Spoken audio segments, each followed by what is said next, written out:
Close your eyes for a second. It is the winter of AD 67. You are underground, not in a basement, not in a cellar, underground. The ceiling above you is solid stone, and the only way in or out is a hole cut into that stone, just wide enough to lower a person through. The air smells like standing water and rot. There is no light. There is no window. There is no door. And somewhere in that darkness, an old man is asking for his coat, because winter is coming and the stone floor is cold. This is where the last letter of the Apostle Paul was written, and what he wrote in that place is going to change how you see your own story. But before we go into that room, I need to show you something. There is one Greek word buried inside this letter, one word that your English Bible translates in a way that is technically accurate but loses something enormous. And when you see what that word actually means, it completely reframes whether Paul died as a victim or as a priest. We are going to come back to that word. Hold on to it. Let us start with the city. Rome in AD 67 is not the Rome of postcards and fountains. It is a city of about 1 million people packed into 7 hills, most of them in 6-story apartment buildings with no running water, where the ground floors belong to the wealthy, and everything above that belongs to everyone else. The streets are narrow enough that you can almost touch both walls at once. At night, the only light comes from oil lamps behind shuttered windows. 3 years before Paul writes this letter, in AD 64, a fire breaks out in the merchant district near the Circus Maximus. It burns for 6 days. When it is finally out, 10 of Rome's 14 districts have been destroyed. Hundreds of thousands of people are homeless. The Emperor Nero needs someone to blame. He chooses the Christians. The Roman historian Tacitus, writing just a few decades after these events, describes what happened. And it is one of the most disturbing passages in ancient literature. Believers are arrested. Some are covered in animal skins and torn apart by dogs in Nero's gardens, while crowds watch. Others are coated in pitch and set on fire as human torches to light Nero's outdoor parties after dark. Tacitus himself, who was not a Christian and had no reason to sympathize, called it a spectacle of cruelty. If you are a Christian in Rome in AD 64, you are watching your friends disappear. You are watching people you prayed with become torches in a garden. And if your name is on a list somewhere, you know it is only a matter of time. Paul is arrested for the 2nd time somewhere in this period. And this arrest is nothing like his first one. His first Roman imprisonment, about 5 years earlier, was a rented house. He had visitors. He wrote letters. He received financial support from friends. Acts chapter 28 describes it as 2 full years of relative openness where he preached and taught with no one stopping him. This is not that. The place where Paul is now held is called the Carcer Tullianum. We know it today as the Mamertine prison, and it sits at the base of the Capitoline Hill, a few hundred yards from the Roman Forum, right in the heart of the city. You could walk past it every day and not know it was there, because it does not look like a prison from the outside. It looks like a stone building, an unremarkable stone building. But underground, it is something else entirely. The structure is 2 chambers stacked on top of each other. The upper chamber is trapezoidal, roughly 4 by 5 meters. The lower chamber, where the most serious prisoners are kept, is cut into the living rock of the hill. It is circular, about 7 meters across and just over 3.5 meters deep. There are no windows. There is no staircase. To enter, you are lowered through a hole in the floor of the upper chamber, into the dark. The floor of the lower chamber is wet. There is a natural spring that seeps up through the stone, and the water has nowhere to go except to pool and sit. The smell is what you would expect from a room that has been sealed underground for centuries, with no ventilation. The Romans connected the lower chamber to the Cloaca Maxima, the main sewer of the city, so that the bodies of executed prisoners could be disposed of without ever bringing them back up through the hole. Jugurtha, the king of Numidia, was starved to death in this room. Vercingetorix, the king of the Gauls who had unified his tribes against Julius Caesar and nearly won, was held here for 6 years before being publicly strangled. The men who led the Catiline conspiracy, the would-be coup against the Roman Republic, were executed here. This is where Paul is, and it is worth sitting with that for a moment, not rushing past it, because the letters that came before this one, the letter to the Romans, the letter to the Ephesians, the letter to the Philippians, those were written in daylight. Those were written with the possibility of release, of travel, of reunion with friends. This one is written in the dark, with no expectation of seeing the sun again. Now, here is something that surprises people when they first encounter it. Paul does not write to Timothy to a church. He does not write it to a city or a community or a movement. He writes it to one person, a young man named Timothy, who is probably in his mid-30s by this point, leading the church in Ephesus, one of the largest and most complicated churches in the Roman Empire. Timothy has known Paul since he was a teenager. His mother Eunice and his grandmother Lois were women of faith in the city of Lystra, in modern-day central Turkey, and when Paul came through on his first missionary journey, Timothy eventually joined him. He had been with Paul through riots and imprisonments and shipwrecks and midnight escapes out of city gates. He was not a stranger to difficulty, but Paul has given him the hardest assignment of his life. Ephesus is home to the Temple of Artemis, one of the 7 wonders of the ancient world. To give you a sense of scale, the temple is roughly 4 times the size of the Parthenon in Athens. It is 137 meters long and 69 meters wide, supported by 127 columns each, 18 meters tall. The city's economy is partially built around the worship industry connected to that temple. When Paul had preached in Ephesus years earlier, a silversmith named Demetrius had organized a citywide riot because Paul's gospel was threatening the market for Artemis shrines. That is the city Timothy is trying to lead a church in, and the church itself is in trouble. False teachers have come in promoting what Paul calls in chapter 1, verse 4, myths and endless genealogies that produce speculation rather than solid faith. Some of these teachers are specifically named. 2 men, Hymenaeus and Philetus, are telling people that the resurrection has already happened, that it is purely spiritual, that there is nothing physical still to come, which might sound obscure to us, but to people whose faith rested on the bodily resurrection of Jesus and the hope of their own future resurrection, this was not a small disagreement. It was the ground being pulled out from under them. Timothy is young by the standards of his world, for the responsibility he carries. He is dealing with a city that is hostile, a church that is splitting, false teaching that is spreading, and now the news that Paul, the man who shaped his entire understanding of faith, is back in prison and is probably not coming out. And from a stone room underground, Paul writes to him, "If you are in your car right now, or if you are somewhere you can actually close your eyes for 10 seconds, I want you to try something. Picture the people you love most. Picture the one person in your life who most shaped who you became. Now imagine getting a letter from that person, written from a place they are not going to leave alive, and they know it, and you know it. What would you need that letter to say?" That is the emotional weight of 2 Timothy. Paul opens in chapter 1, verse 3, with something that breaks open the intimacy of this letter immediately. He says he prays for Timothy night and day and that he longs to see him, remembering his tears. Scholars believe this refers to the last time they were together, probably when Timothy watched Paul be taken into custody.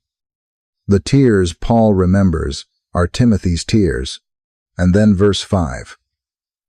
"When I call to remembrance the genuine faith that is in you, which dwelt first in your grandmother Lois and your mother Eunice, and I am persuaded is in you also."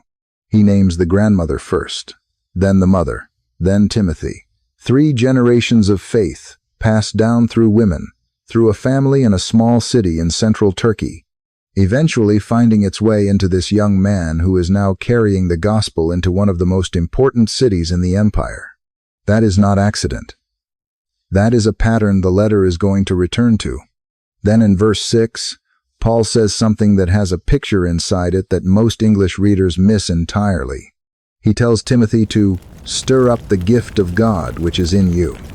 The word your English Bible uses, stir up or fan into flame depending on your translation, comes from the Greek word anazoperion, and it is a compound word with three parts: ana, which means again or upward; zoen, which means to live or be alive; and pyre, which is fire. The literal image is a person holding a bellows over a pile of embers that have gone cold and pressing air into them until they start to glow again. The gift is not gone, the fire is not out, but the embers have gone quiet under the ash. And what Paul is telling Timothy is not a rebuke. He is not saying you lost your gift. He is saying the gift is still there, underneath whatever weight has settled on you, and it is waiting for you to lean down and breathe into it again. The philosopher Plutarch used this same word, anazoperion, to describe the moment before a battle when a general reignites the courage of his soldiers who have been waiting too long in the cold. Xenophon uses it for the revival of an army's fighting spirit after a defeat. Paul is not writing a gentle encouragement. He is writing a battle call to a soldier who has been standing in the cold for too long. And then comes the verse that may be the most misread verse in all of Paul's letters to Timothy. Chapter 1, verse 7. For God has not given us a spirit of fear, but of power and of love and of a sound mind. People quote this verse constantly. It shows up on coffee mugs and phone wallpapers and the walls of church foyers. And the interpretation is almost always the same. Don't be afraid. God has given you strength, which is true. But the word Paul uses for fear here is not the ordinary word for being startled or feeling scared.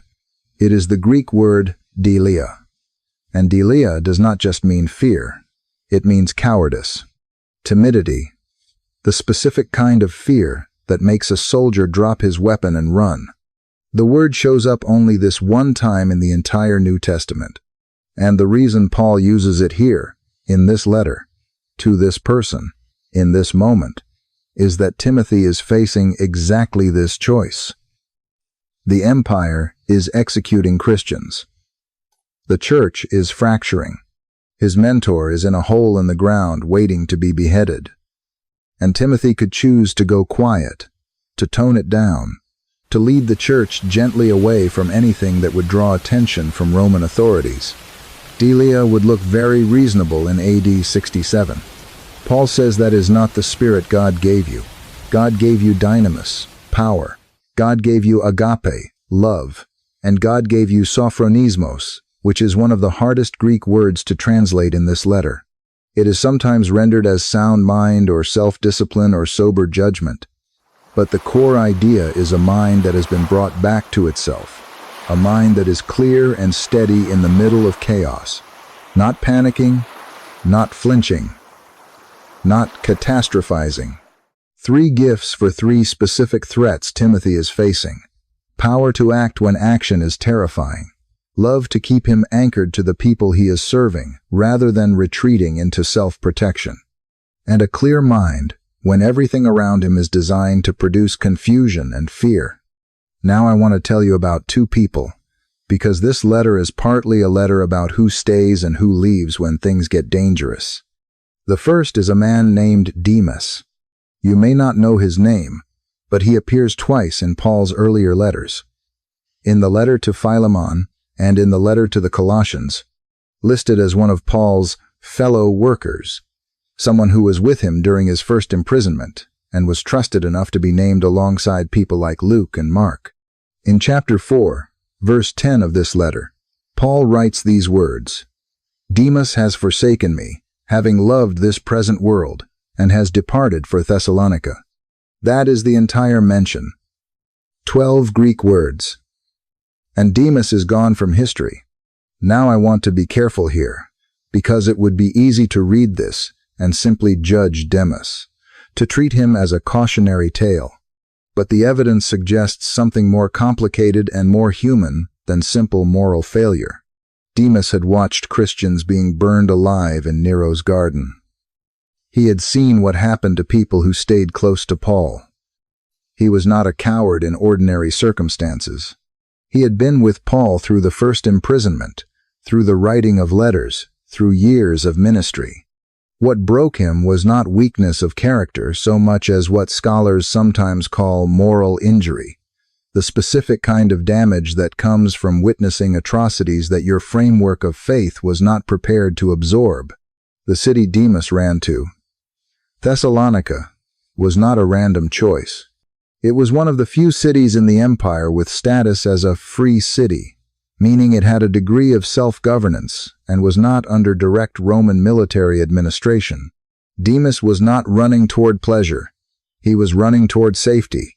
And Paul writes about him without cruelty, without extended condemnation. He names what happened, he grieves it, and he moves on. The second person is named Onesiphorus. And everything about him is the opposite. Chapter 1, verses 16 and 17. The Lord grant mercy to the household of Onesiphorus, for he often refreshed me and was not ashamed of my chain. But when he arrived in Rome, he sought me out very diligently and found me. That phrase, sought me out very diligently, deserves more attention than it usually gets. The Carcer Tullianum was not a public facility with visiting hours and a sign outside. It was a state security installation. The Roman government had no interest in making it easy for supporters of an arrested Christian leader to locate him and maintain contact with him. Onesiphorus came to Rome. He did not know where Paul was being held. He searched. The Greek word is spoudios, which carries the sense of urgent, persistent, almost frantic searching. He asked questions that were dangerous to ask. He went to places that were dangerous to go. And he found him. And then he came back.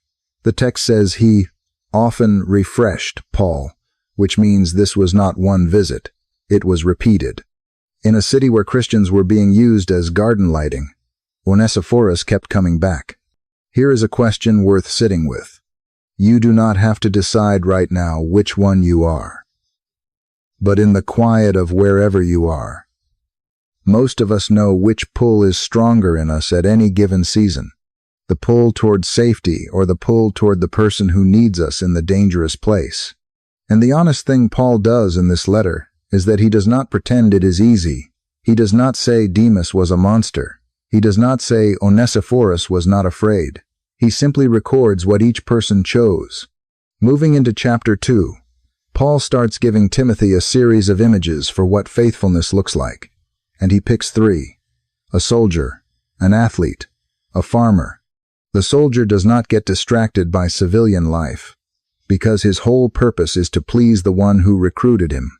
The athlete does not receive the winner's wreath unless he competes according to the rules, meaning discipline and constraint matter, not just effort.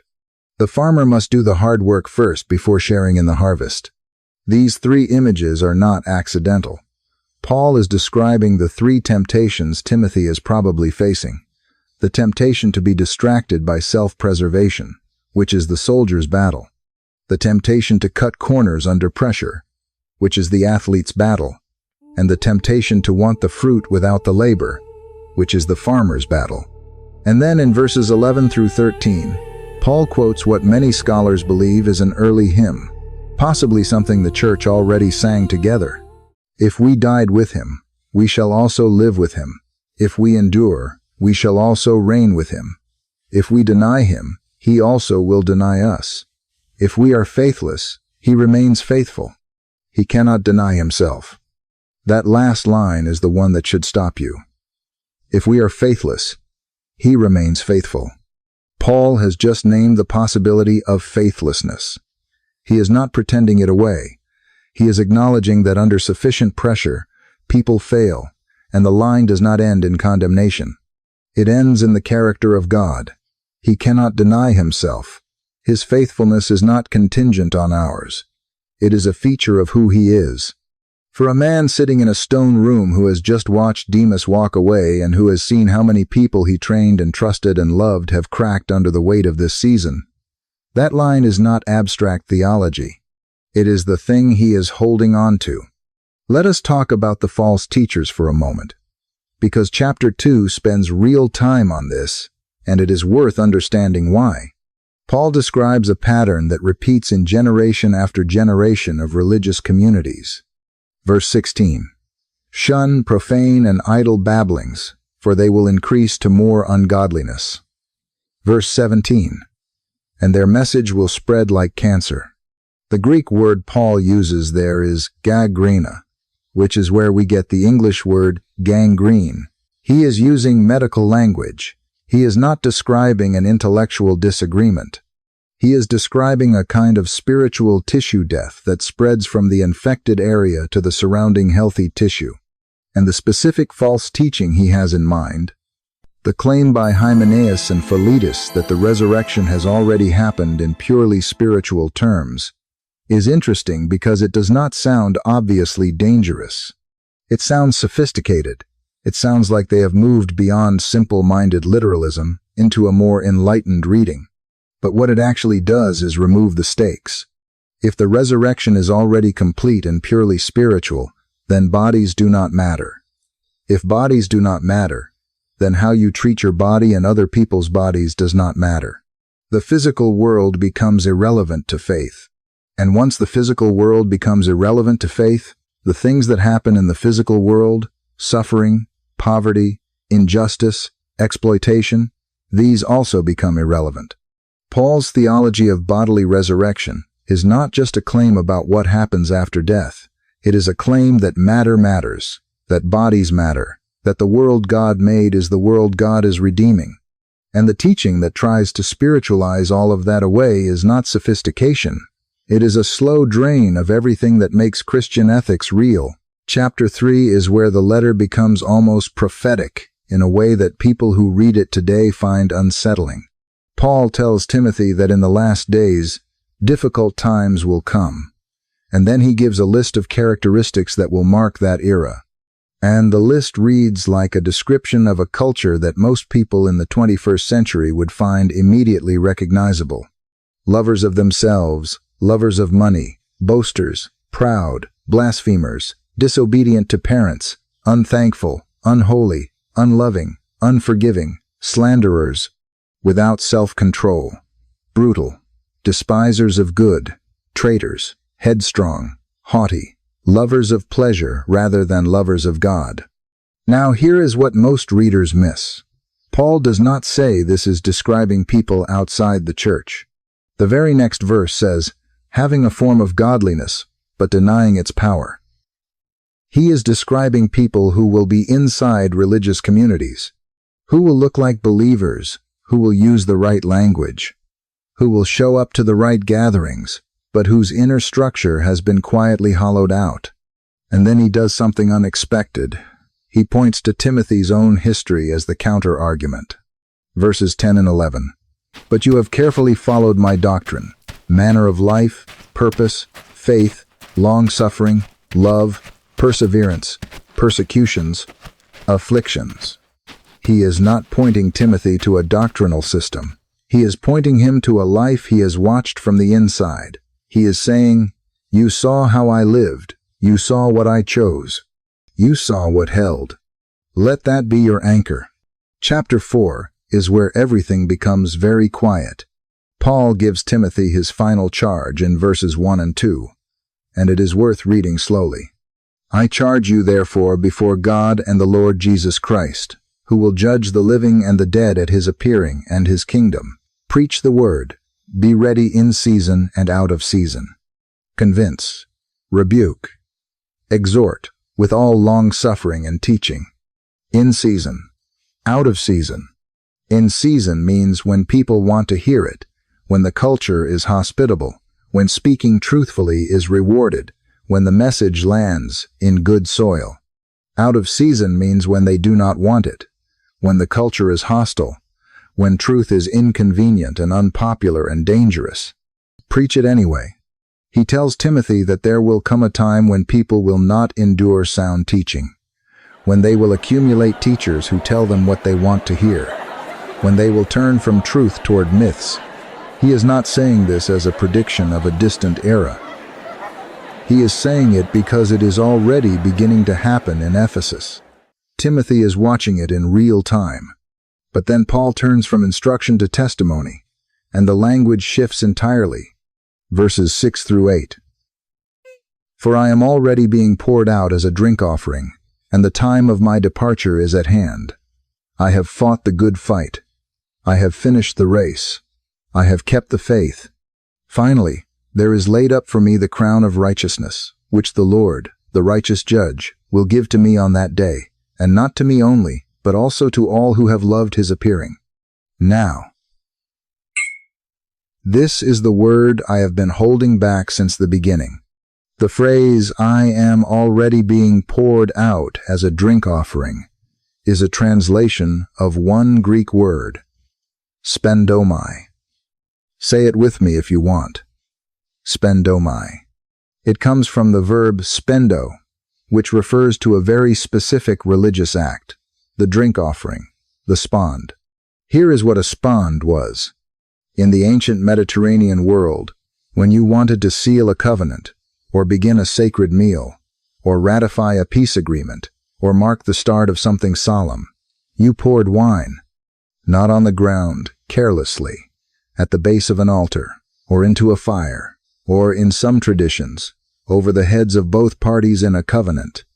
And the person who did the pouring was not a victim. The person who did the pouring was the priest, the officiant, the one who held the cup and chose to tip it. When Paul uses this word, spendomai, in the middle passive voice, present tense, he is describing himself not as someone who is having his life taken from him.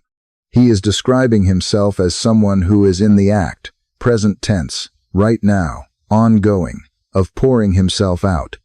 Nero does not hold the cup. Paul does. The same word appears one other time in Paul's letters, in Philippians 2:17, where he tells the Philippians that even if he is poured out as a drink offering on the sacrifice of their faith, he rejoices. He used the word once before, earlier in his ministry, as a hypothetical. Now, in this cell, in this winter, he uses it again, not as a hypothetical, as a description of what is happening right now. That is the difference between a victim and a priest. A victim has something taken from them without their consent. A priest brings the offering to the altar on behalf of others and places it there deliberately. Paul is not being executed. He is completing a sacrifice he began at the moment he fell off his horse on the road to Damascus, and a voice said to him, "Why are you persecuting me?" From that moment to this cell, it has been one long, continuous act of pouring out. Think about what this reframes. If you have ever been in a season where it felt like things were being taken from you, a relationship, a career, a version of yourself that you had built carefully over years, a health that you relied on, a community that dissolved. If you have ever sat in the feeling of being drained or spent or emptied out, the question the Apostle Paul is asking from the bottom of a Roman dungeon is this: is this happening to you? Or are you choosing to pour it out? Same circumstances, completely different story. There is a difference between feeling like a glass that is being knocked off a table and feeling like a cup that you are intentionally tilting. The external reality may look identical, but the internal narrative is the difference between victimhood and priesthood. And Paul is not asking this from a position of comfort.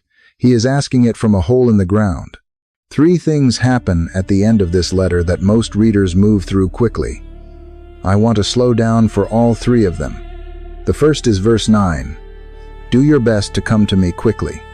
He wants to see Timothy, not for a meeting, not for a ministry debrief. He wants to see the face of the person he loves like a son before he dies. There is nothing theological about this sentence. It is just longing, pure human longing. The second is verses 10 and 11, where Paul does something extraordinary. He gives a roll call. Demas has gone to Thessalonica. Crescens has gone to Galatia. Titus to Dalmatia. Only Luke is with me. He is counting who is left, and the answer is 1. Only Luke. Luke, the physician. Luke, who wrote the Gospel of Luke and the book of Acts.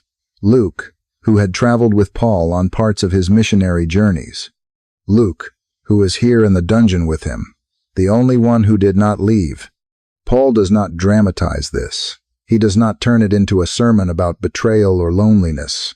He states it plainly. Only Luke is with me. And then he moves on. There is something about the simplicity of that sentence that is harder to read than any elaborate expression of grief. The third is verses 13 and 21. The personal requests. Bring the cloak that I left with Carpus at Troas when you come, and the books, especially the parchments. And later, do your best to come before winter. A cloak because it is cold underground and he is an old man and the stone holds the cold. Books and parchments because even on the edge of death, he wants to read. He wants to study.